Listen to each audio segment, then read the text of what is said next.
Okay, you're live.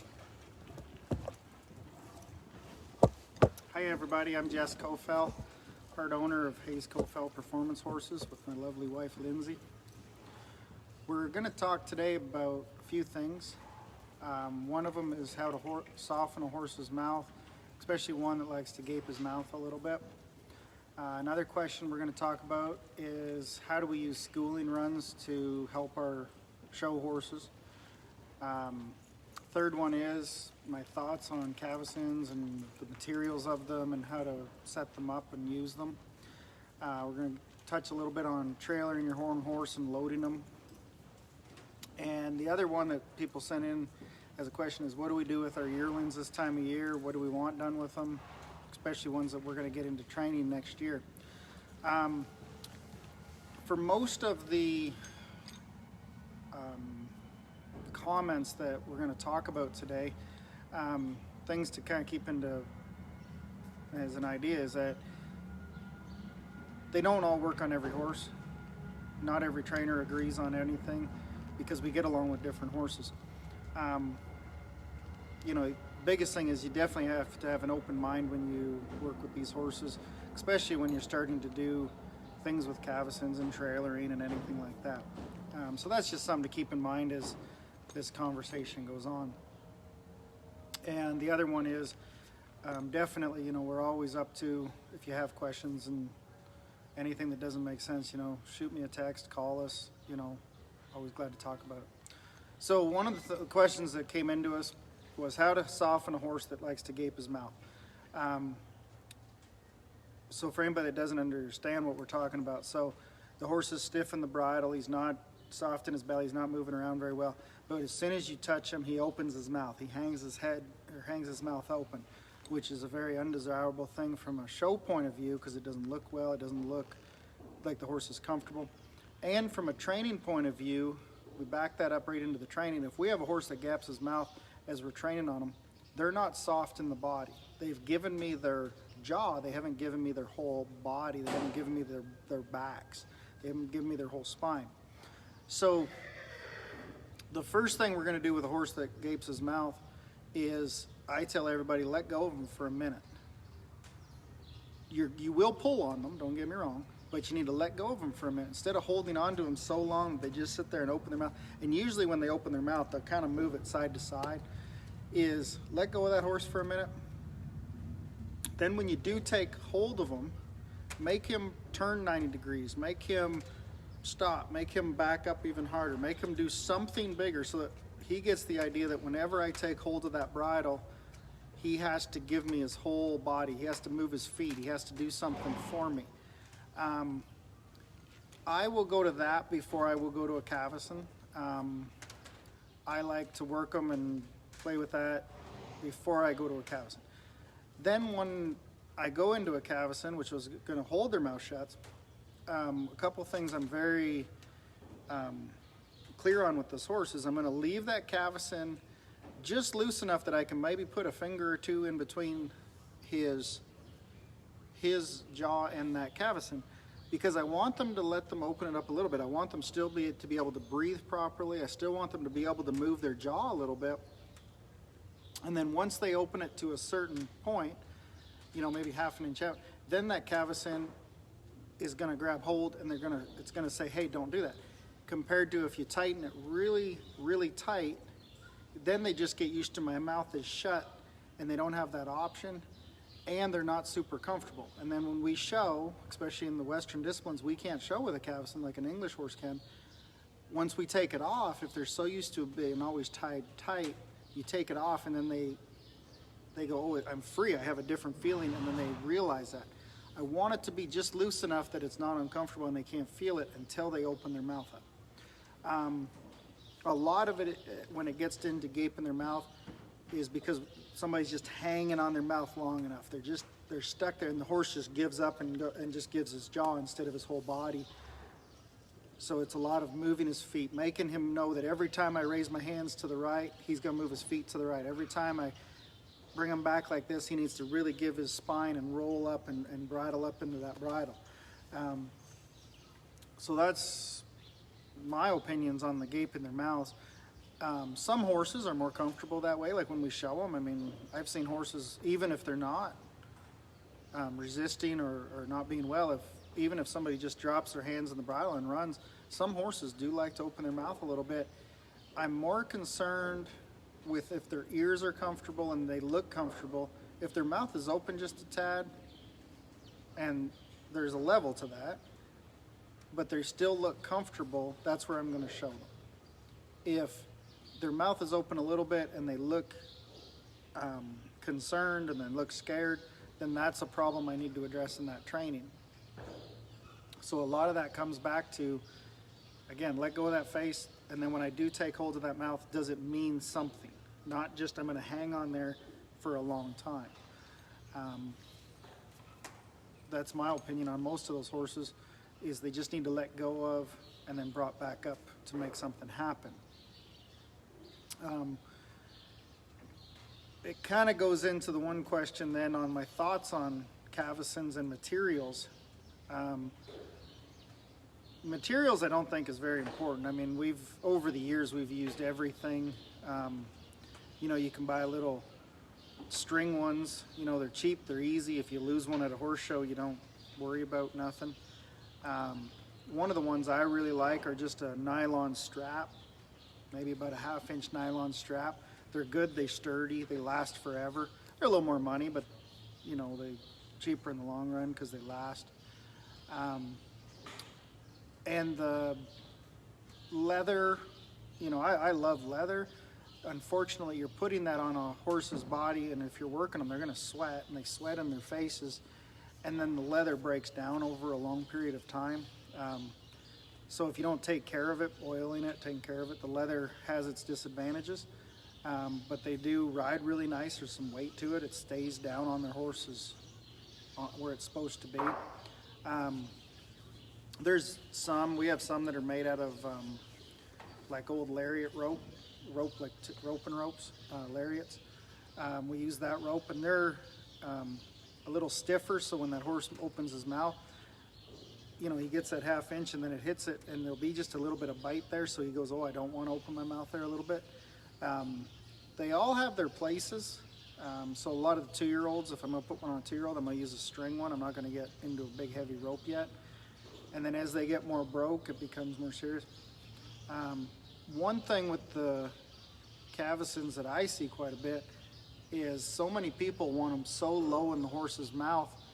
It's right about where the purchase ring is on the bit, and it's right where when you pull it gets in the way of the curb strap and everything. It's too far down.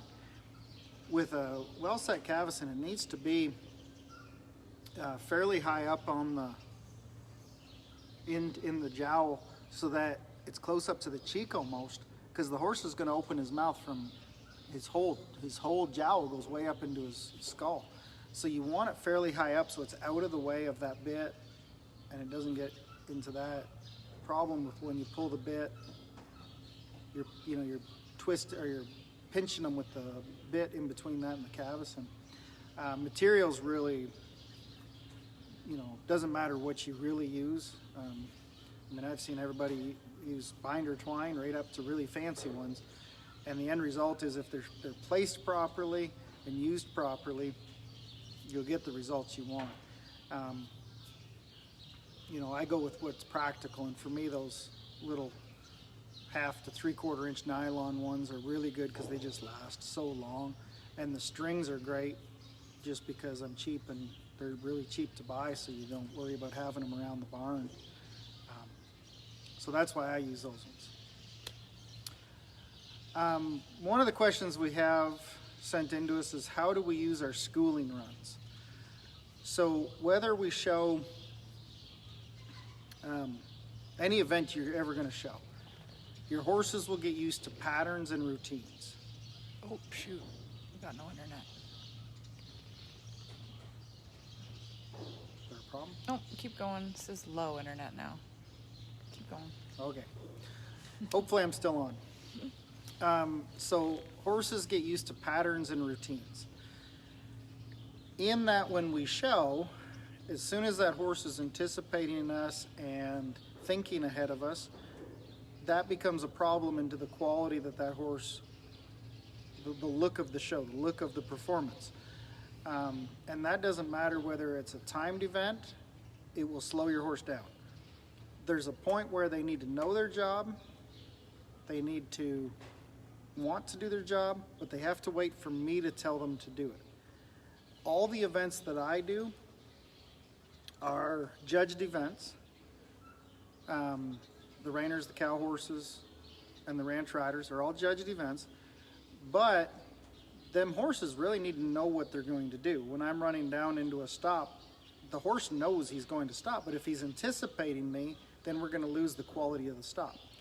To put that into the application of a timed event, whether it be a team sorting horse, a barrel horse, a rope horse, anything of that sort, if they're anticipating you, you have to ride them twice as hard to get them to the spots you want. They're going to slow down at the barrel a little sooner. They're going to set up on a calf in the calf roping, let's say, or the team roping. So now you have to use your leg and kick them more. So now you're having to do more work.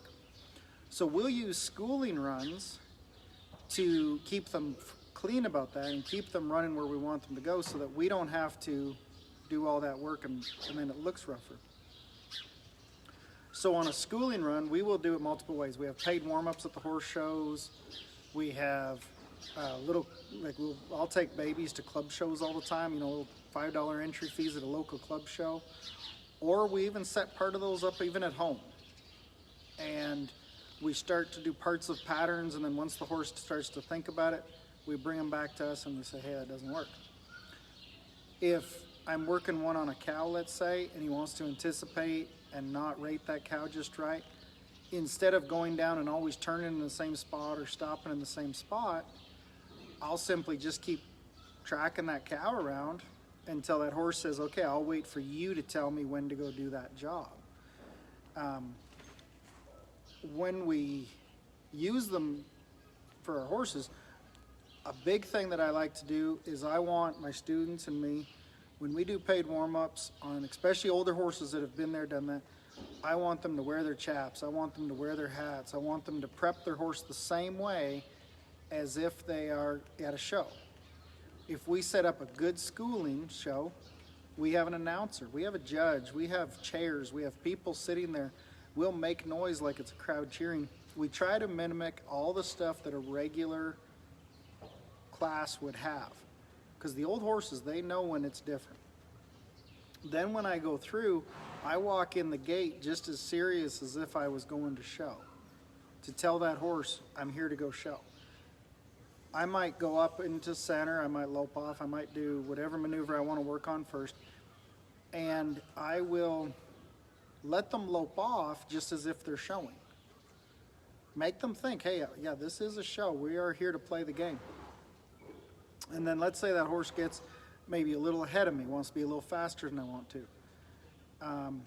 What I want to do then is just pick them up, change their direction a little bit, change their mindset where he goes, oh, I thought we were going here, but he's going to make us do something different. If I go too hard and I scare the horse, then when I come into the pen the next time, the horse is going to be scared. He's not going to be comfortable looking. He's not going to do his job very well. So I want to change where he thinks he's going a lot, so that he's always thinking about, what does Jess want me to go? Where does Jess want me to be? Because in our events, especially the reiners, we circle 3 circles each way on all the patterns. We stop on the sides or down center. We spin at center. We do it so much, all the patterns are in the same spots. So now we start to tell that horse, no, we're not going to do that here. We're going to change this up a little bit. You need to wait for me. And once we have them where they wait for us and they think that we're going to go somewhere else, we're going to maybe turn in this corner, and instead of just turning and going down and stopping, we might go 10 feet and turn again. Then they start to say, hey, I'll wait for him because I don't know what the next thing is. The application where you put that into, let's say, a rope horse that wants to set up a little bit, you come out of the box, you do 3 swings. Your third swing is always a little faster. Let's say if you're about to catch, which it shouldn't, but it does. Horse gets used to when that rope gets a little more serious, they start setting up and stopping. So what I'll do on one of those horses is I might come out, track the cow around again, pretend like I'm going to throw, and just don't do it. Keep tracking that cow around. Keep tracking that cow, but not let them stop. Now he thinks, hey, what does Jess want me to do? Instead of, I know the job, that's what I'm going to do. The schooling runs in every discipline are very important. I think a lot of people get into the mentality early on in their training where they say, look how good my horse is. He already knows what I want. He already is doing it, and I don't even have to ask him. Any discipline, that's a problem. So whenever we can say to them, you thought we were going left, I'm going to take you right, that horse will have a lot more longevity. You know, we can show reiners till they're 20 years old because they're not out thinking us. They're not out trying to be ahead of us. They'll wait for us. And every good horse needs to be brought into that pen multiple times and just said to them, we know we're going to go stop. We all acknowledge that. Every pattern has 3 stops or 4 stops in the reining, depending on the pattern. But you have to wait for me to tell you to go do it so that they pay more attention and they're more alert to us, not to what they think the pattern is going to be. So schooling runs, schooling shows, paid warm-ups, all those kind of things are great. We'll take horses, you know, we've done it for years. We take them to the quarter horse shows, or we take them to a club show, or we take them to different types of shows, and we don't run them super hard. You know, we clean them up a little bit. When they're coming through center, I lift their shoulders up a little more than I would when I'm showing them super hard, so that they know, hey, I'm in the show pen, but I still have to listen to whoever's on my back. I have to say yes, sir, yes, ma'am, to the person on my back, and I have to wait for them to tell me what's next. And that's so important to them horses, and it makes them last a really long time. So another one of the questions that was sent to us was just tips for trailering on your own. I guess one of the biggest things is if you're not comfortable doing it on your own and you're really concerned, don't do it. You have a 1,000-pound animal in an aluminum tin can with 4 wheels going down the road. If you're not comfortable, don't do it. Get some help. If you are by yourself and you go to load them, things that I do, I go quite often by myself, whether it's go to pick up horses or even sometimes to horse shows and stuff. I'm a big one on, you know, I want my trailer cleaned out before I go to load. I want all that stuff done. Before I ever take the horse out to the trailer, I want that door open. My door locks open. I can put a little latch on the side and it locks open. I do all of that so that when I bring the horse up, we just have to load. I see so many people at the horse shows and even at the farm here. They go to load their horse, they're carrying their saddle in one hand, they got their pad in the other hand, they got the horse, you know, the lead shank draped over their arm, and they're walking out to the trailer, and then they're putting all this stuff down, and they're making it way more complicated. So just be prepared. Have your trailer set up. Your horse can walk straight in there. I want my hay bag set up already before I even get near the trailer. It's already tied up. I don't have to be worrying about that kind of stuff. If I have a horse that doesn't load, what I do, and it's something that I do say to everybody, is don't do it on your own if you're not comfortable. You know, have somebody help you. And by help, I mean somebody who is helpful, not just a person that's going to help you. As soon as they come out and they're going to show you how to do it, it's maybe not the best scenario. I want somebody who will just be there and help me get through. So what I want to do is I take a rope, like a rope and rope, and I just put it around my horse's hip. I go up into the trailer. I let the horse walk up. If he stops, I sit there. I don't do anything. And if he backs up, then I take that rope and I pull it on his hip. It comes around underneath the bottom of his hip, and he scoots up a little bit. When he scoots up, I stop pulling on him. I let him know that if you come up to the trailer, it'll be very nice to you. And then when you back up away from the trailer, that rope's going to pull on your hip and it's going to be uncomfortable. So the second he goes to go forward, I have to stop pulling on that rope. I have to say to him, you come up here, this will feel better. And then as they back up, it feels uncomfortable. So they have one place they want to go is forward. There's lots of, I mean, I've seen every video on how to load trailers, and lots of them I don't agree with, and if they get them on, that's great. I use that system only because lots of times I'm by myself. I don't get into a big fuss about it. I don't need 3 people there with brooms and whips and, you know, every kind of witchcraft they can think of to try to help me get this thing on a trailer. I keep it fairly quiet. The horses are sensible, and then the next time they're more agreeable to load because it wasn't a traumatic experience for them. They get on and they accept the idea of, yes sir, I will come up to you because you asked, because going back and saying no sir gets you spanked on your back a little bit with that lariat. You get them pulled and they're really uncomfortable, and the second they come forward again, they're released from that pressure.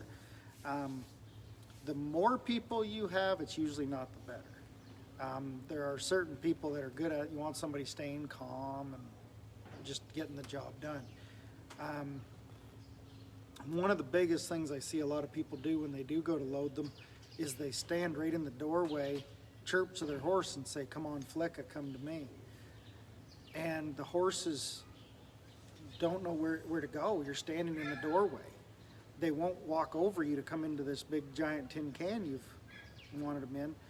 So you need to get into the trailer far enough in to where you're not blocking that doorway. You're not becoming a door.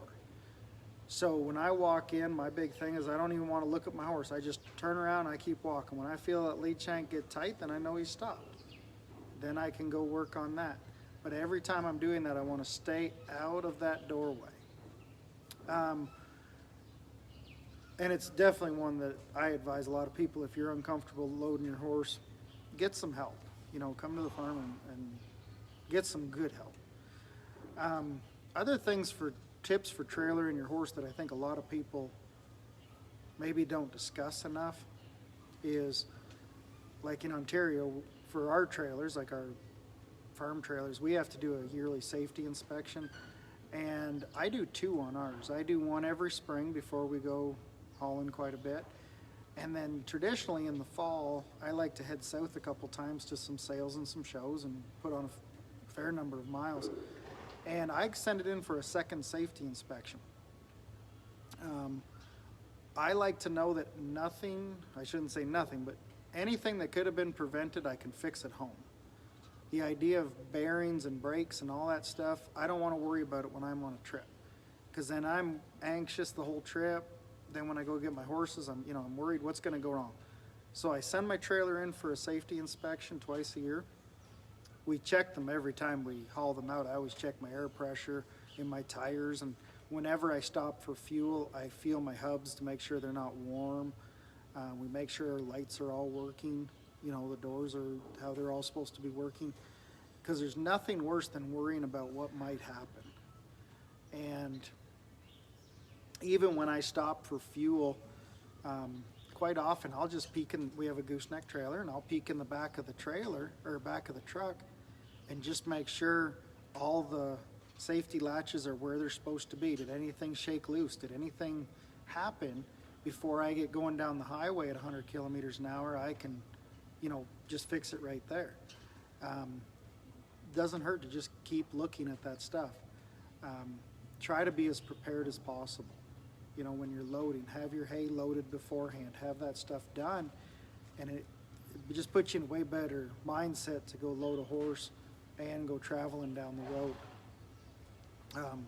Like I say, just, check bumper pulls especially. Make sure they're locked down. Make sure the size of the ball is the right size. We've had people come to the farm where, the husband used the truck to haul another different trailer, changed the size of the ball, and the trailer could just come right off. Make sure it's the right ball for the right trailer. Make sure every time you stop, you check to make sure that there's nothing shook loose. With trailering especially, just be prepared. Go over that stuff a little more than you might think. If I go on long distance hauls, I always have 2 spare tires, and I carry 2 jerry cans of diesel anytime I go on a long haul, just in case we get into the middle of nowhere and we can't find fuel. I know I'm always fine. It just gives me that little peace of mind to to drive down the road and be safe about it. I'm lucky in my trailer. I have a 6-horse, and I have a camera in the back. One of our customers was very nice a couple years ago and bought me a camera for Christmas for this trailer, and I didn't realize I liked it as much as I did till I started using it.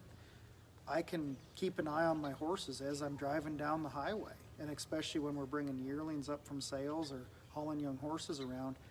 I don't worry about every bump I feel them make. If I feel my trailer shake a little bit, I just look over and there's, you know, a view right in my camera or right in the TV part of it in my truck, and I can see what's going on. All those things just add to the peace of mind. When I got the camera and I installed it, it just was just this confidence of, you know, I know nothing's going on back there. I was always a big one, you know, I just pull over on the side of the highway when it wasn't busy if I was hauling young horses just to, you know, open them up and check. But the safety part of it was I was on the side of a highway with semis running by me, and I'm opening the door up, you know, so the colts were, you know, the lights would shine in on them and all that stuff. You know, those are great things. Anything that makes you feel safer. Have spare tires, extra gas, you know, make sure you have the right things to change a tire and the knowledge how to do it.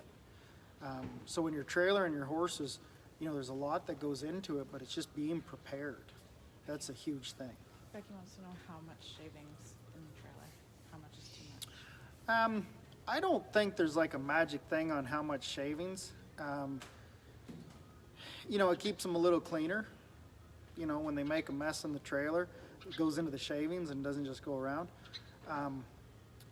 The one thing I do try to tell everybody is, in the stalls at home, I love really fine shavings. In my trailers, not so much. I like a bigger, thicker, almost like those flakes you can buy in a bag, because the dust that flies around.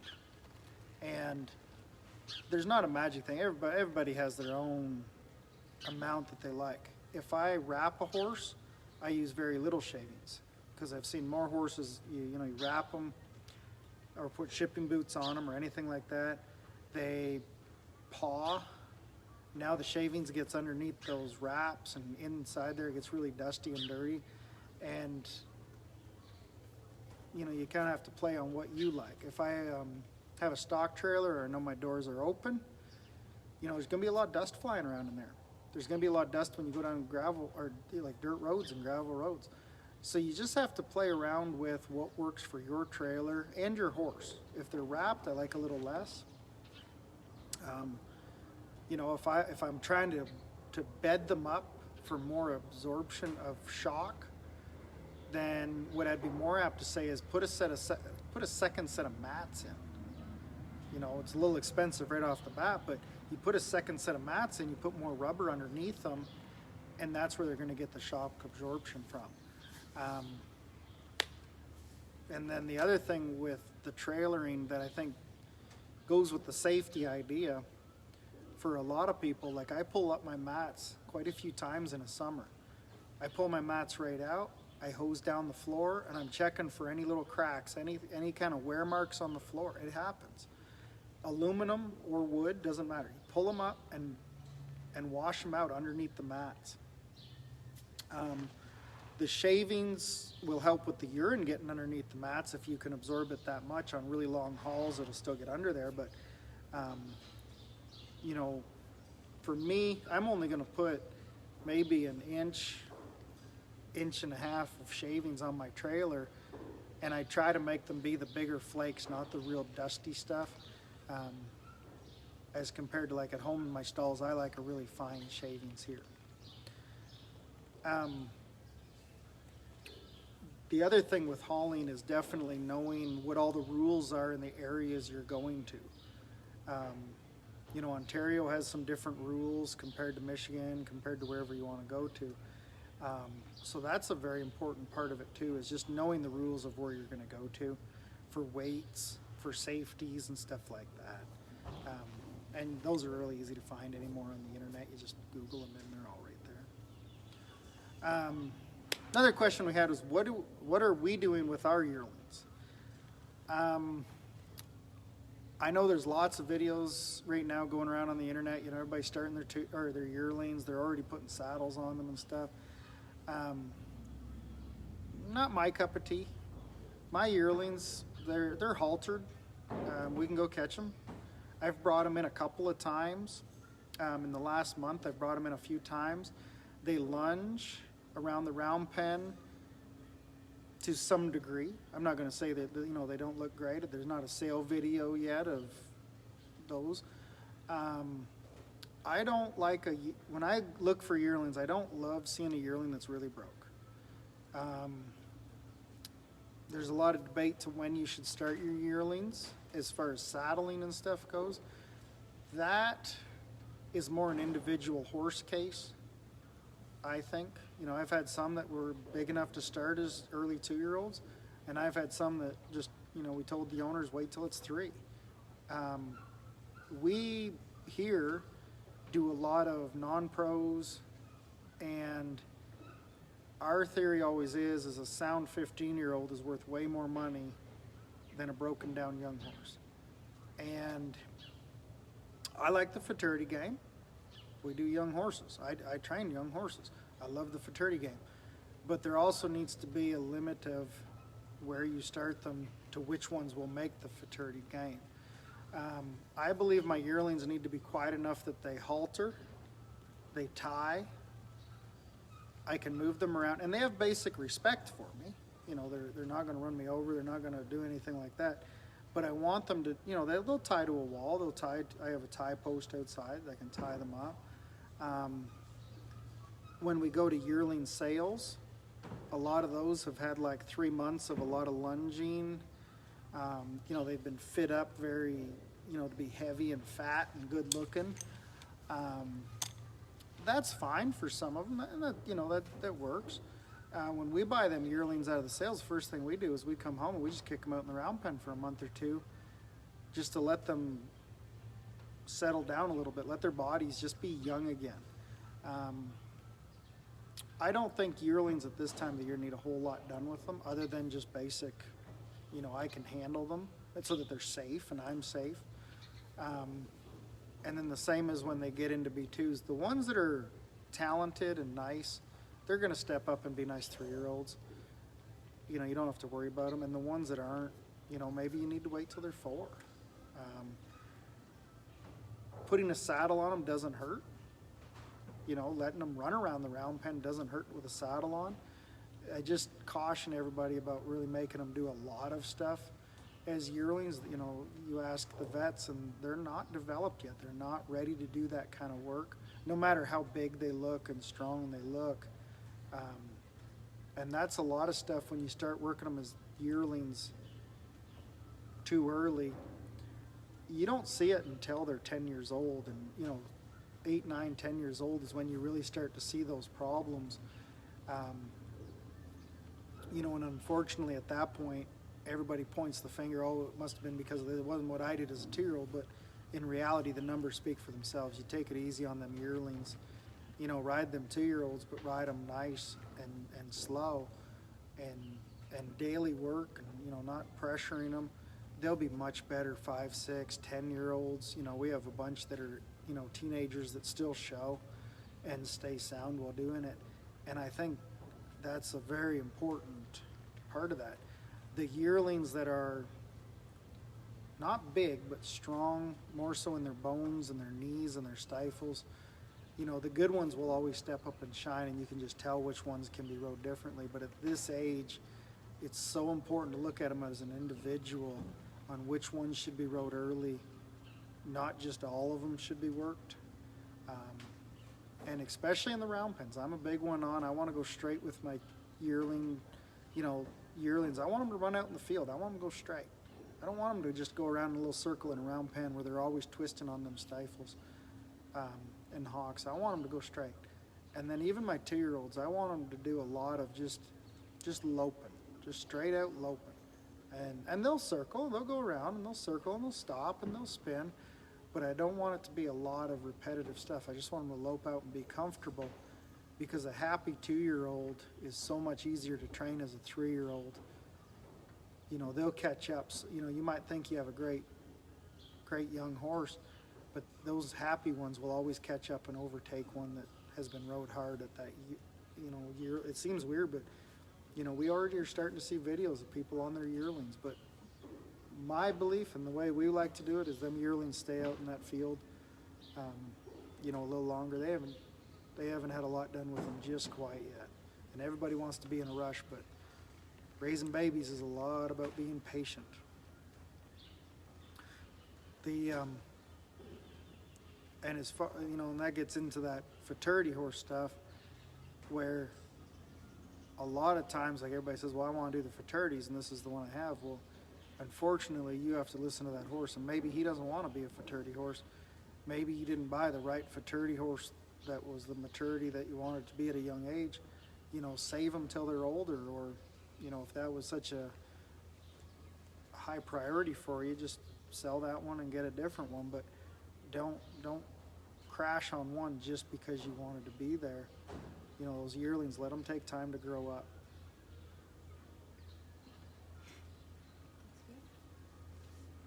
All right. Melissa wanted to know how you manage family and business. I don't. I don't know if everybody heard it, but one of the questions Lindsay just asked was, somebody had said, how do we manage family and business? I can be the first one to say we don't. My wife handles everything around here, and I'm not good at it. It's what works for us. The one thing I will say, and especially in 2020 with all the crazy stuff going on, I'm glad I work from home. My kids come home, they're here on the farm. I'm extremely lucky that way.